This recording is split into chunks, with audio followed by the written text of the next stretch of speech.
really interesting learnings, we could have for you guys. And then okay.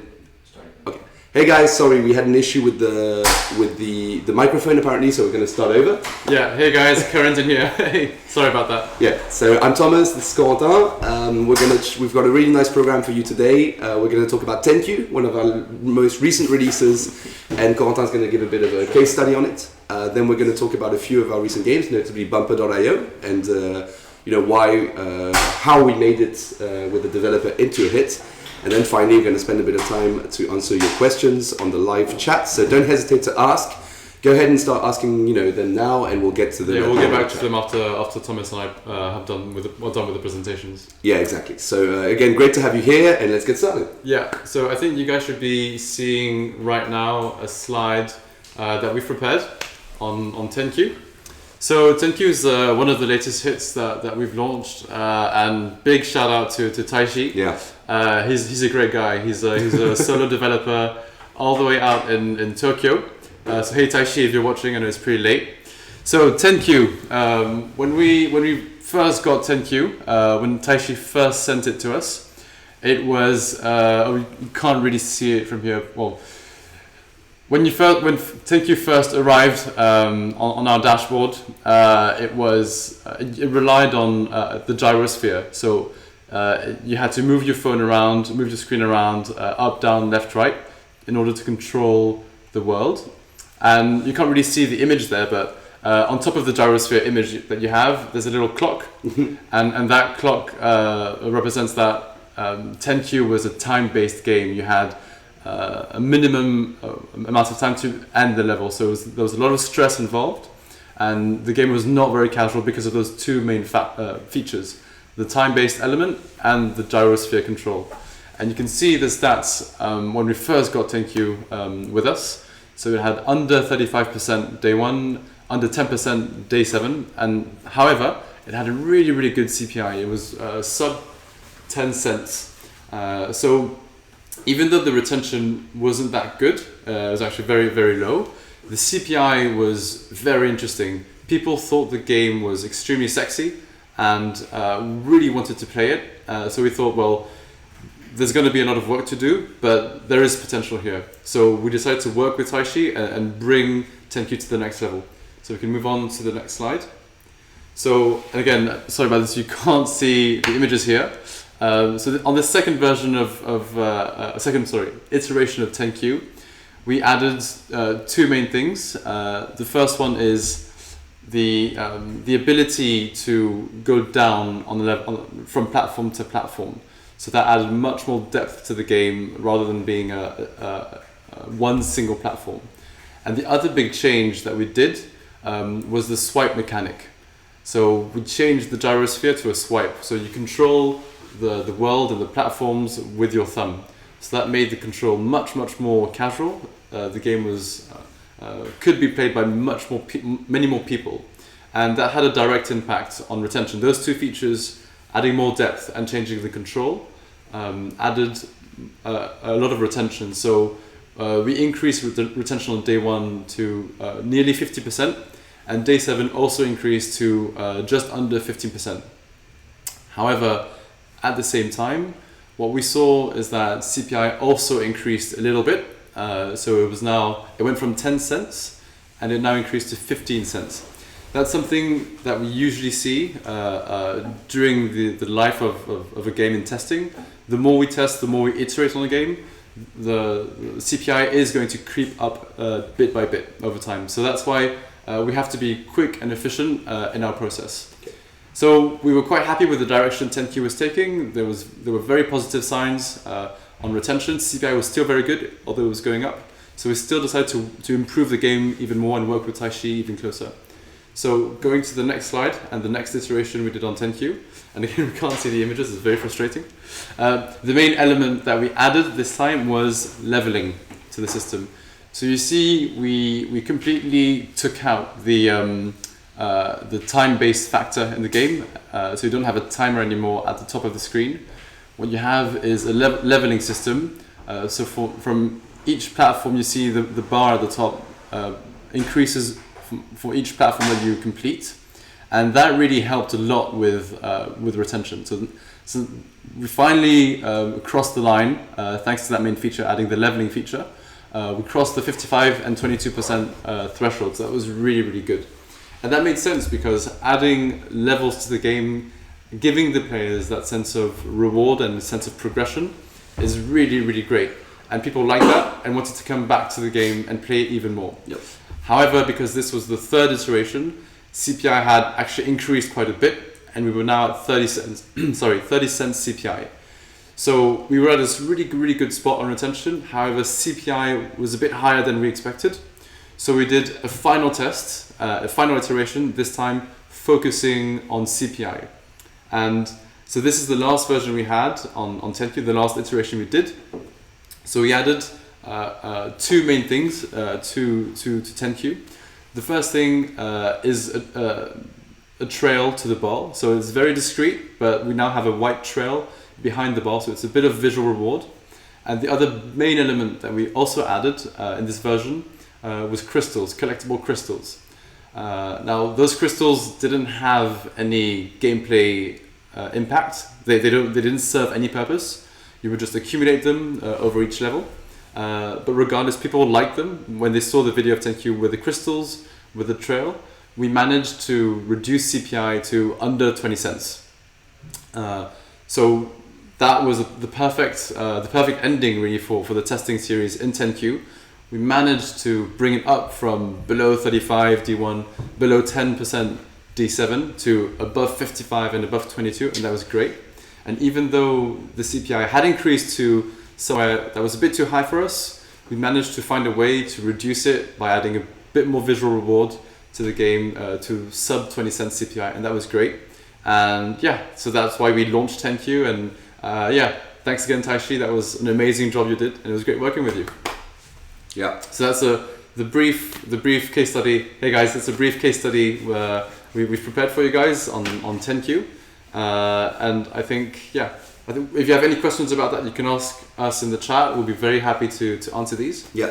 So we are seeing that Eugene Timinski says that these case studies are really helpful and that you guys want some more. So definitely the plan is to generate a lot more of this kind of content and to share it a lot more. All this will be available on the dashboard also in the next few hours and days. We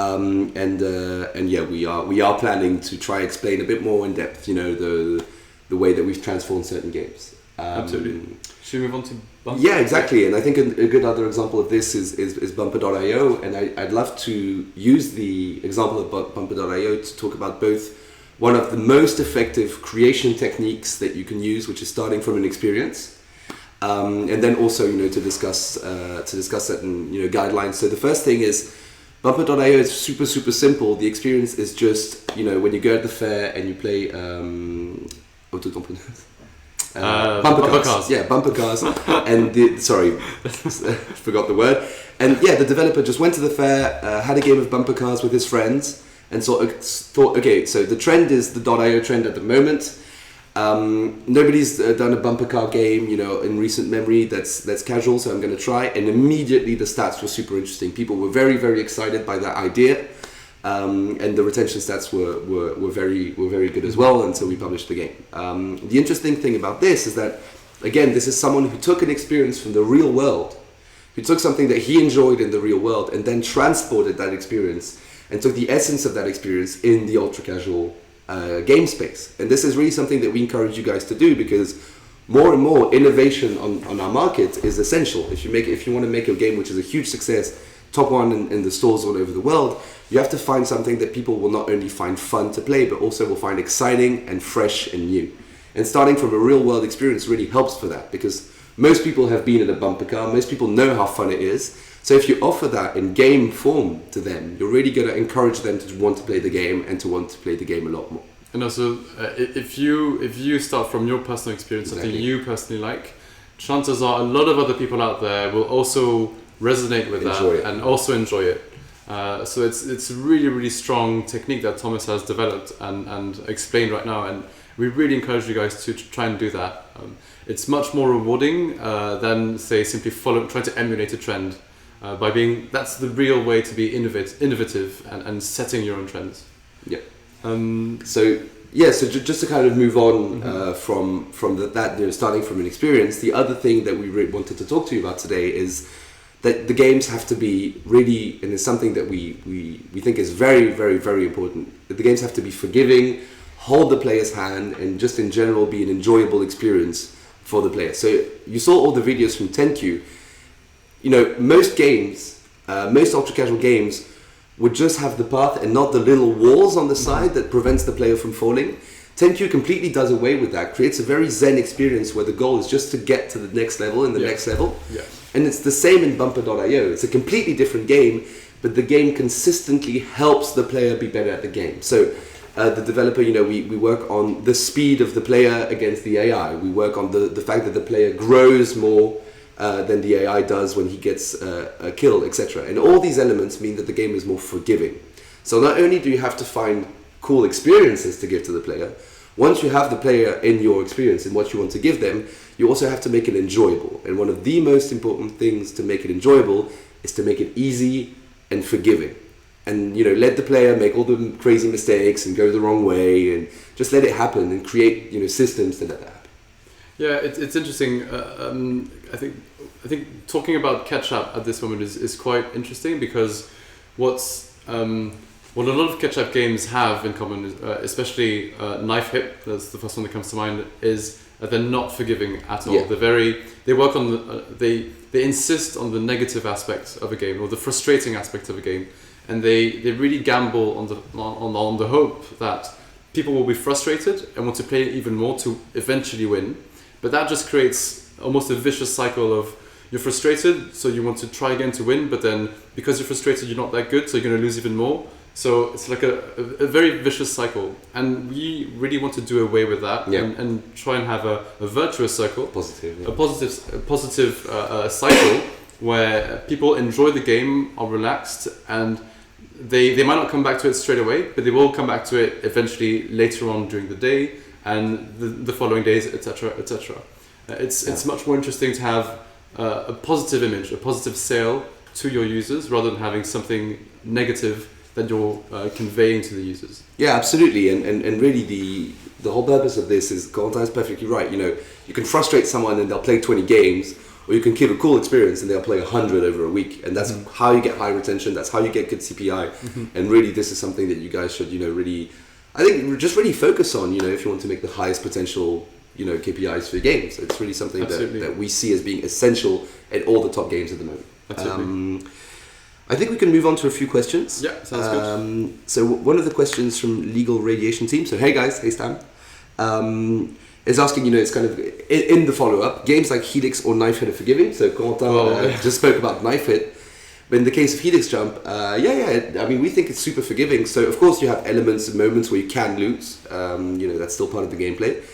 But the one important thing on Helix is you can pause. Like, you don't have to constantly keep going down. You can take your time, pause a little bit, find the right moment, and then, go through the hole. And that creates also an environment in which players can play one way, which is chill, take your time, or like us, people who just want to get the highest scores. And you want to rush through and really win it. And really win it. You can actually just rush through and try and take risks. So a game being forgiving doesn't mean that you remove all the risk. It just means that you can create a space for players who don't want to take that risk. A safe space. Exactly, a safe space for them not to take that risk. Yeah.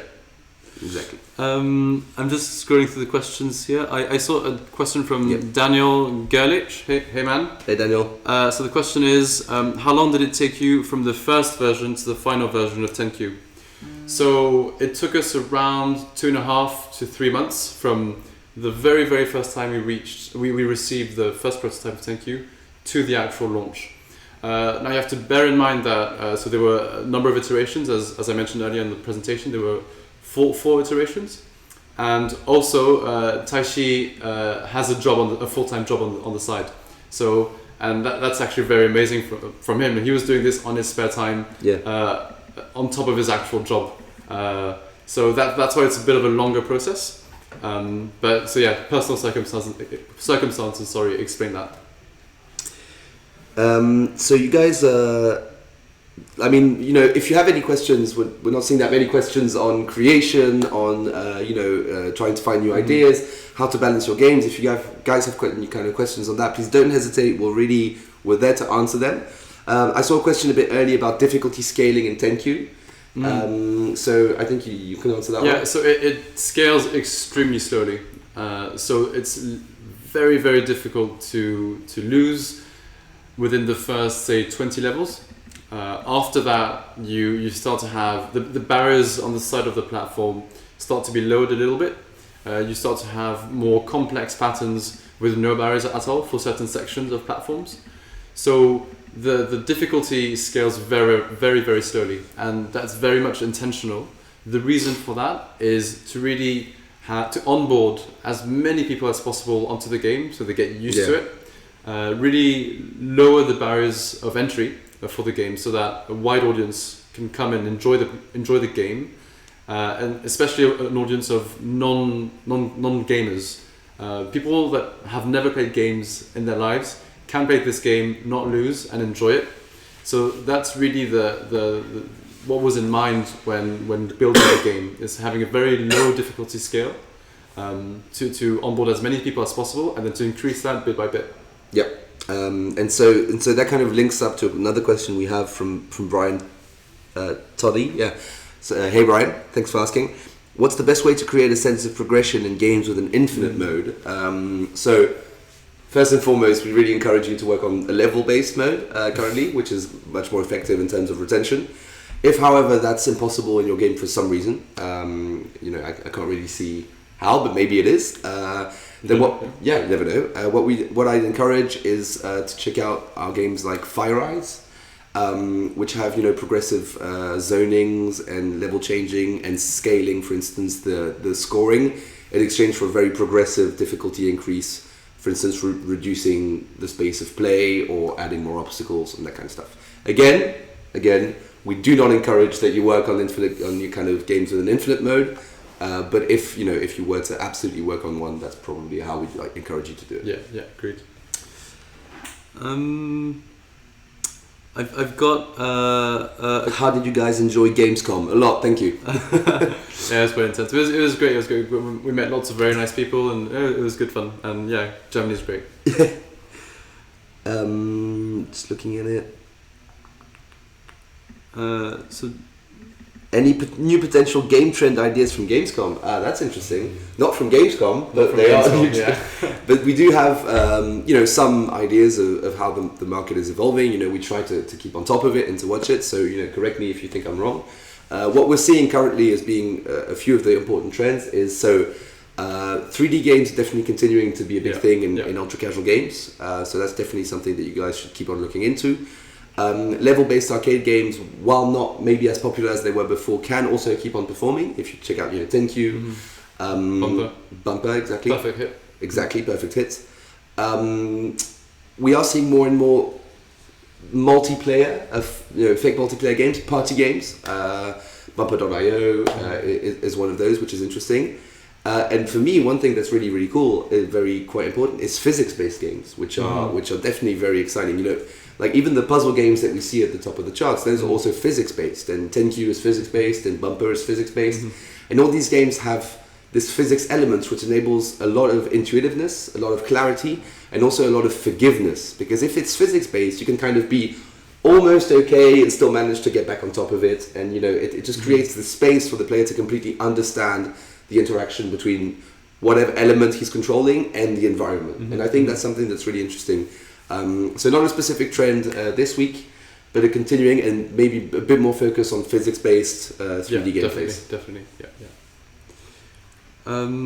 If you guys have any other specific questions or general questions about the trends of the market, please give us a shout. So we're seeing a lot of questions on CPI, user demographics from your testing. So we understand that this is something that you guys want to know more about. Unfortunately, it's kind of going it's some precise UA stuff that's not necessarily the most important thing for you guys to focus on. The important thing to focus on is your retention and the number of new users you get per day. Beyond that, if it's interesting, then we'll be in contact. We'll really try to make the game work. I mean, as you saw with 10Q, that's exactly what happened. And at that moment, we'll be able to kind of maybe try and tweak those elements. But really, your demographics are important, but they're not going to make or break your game. Yeah. What's going to make or break your game is day 1 retention, day 7 retention, CPI, which is number of users per day. Exactly. Focus on these few elements that Thomas just mentioned, and really focus on those elements and the gameplay that you have, and improving and perfecting the gameplay you have. Thinking about those ancillary or secondary elements, it's not ideal. Yeah. It's not an efficient use of your time. Yeah, it's kind of defocusing, and at the same time, you Exactly. know, what's really the best kind of use of all our times is understanding the market, trying to find the best new ideas. Hugo was noticed by the rest of the team. Yeah, Hugo and the new publishing managers all there. Hi. Yeah, come on. Come and say hi if you want. Yeah. Hello, Hugo. guys. Hello. What were you talking about? Talk about you. Talking about you, yeah. Talking about me? Okay. Your new haircut. Oh yeah. That's his hair. I tried to look like a little bit more bad boy, but I didn't succeed. No, Anyway. we were talking about not focusing too much on like demographics and that kind of stuff, but really focusing on retention and CPI as the most important, you know, KPIs. Yeah. And especially innovation and new ideas, mostly. Yeah. And we Nice. talked about, Talked about a little bit the experience Yeah. and the satisfying Yeah. stuff. spoke about it. We've covered that, Already. yeah. Awesome. Nothing to say then. Yeah. Maybe, maybe Hugo is a new trend, lol. Hey, Hugo is a new trend. New trend, yeah. Stop it. Pas compris. You're the new trend. Okay. Do we need music and sound in demo video? Just a quick answer, kind of trying to get back to the quick Q&A. Yeah. Not necessarily. Sound effects can be a good idea, but it's not necessary. You don't have to do it. Focus Yeah. on the gameplay. Sound effects will have an impact, but it will have a minimum impact. Really focus on the core gameplay of your game. And an interesting question from Daniel Gerlich again. Thanks for sending it over. How severely do you think a too high difficulty impacts retention? Extremely severely. Like you see on 10Q, the difficulty with the time-based element and the kind of The gyroscope-based elements really destroyed retention, like under 30% day 1. And by removing elements